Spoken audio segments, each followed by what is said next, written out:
বিজয় নিশ্চিত হবে।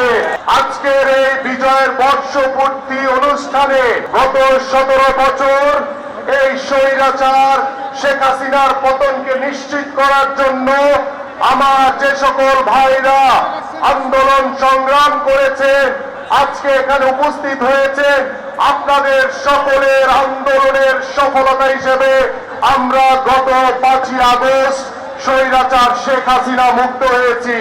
এই জন্য আপনাদের সকলকে বাংলাদেশ জাতীয়তাবাদী দল বিএনপির পক্ষ থেকে এবং দেশের সাধারণ মানুষকে আমরা আন্তরিক ধন্যবাদ এবং কৃতজ্ঞতা জানাই।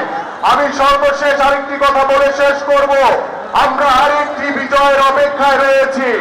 আমাদের মাননীয় ভারপ্রাপ্ত চেয়ারম্যান জনাব তারেক রহমান যেদিন বাংলাদেশের মাটিতে পা রাখবেন, সেদিন আমাদের আরেকটি বিজয় নিশ্চিত হবে।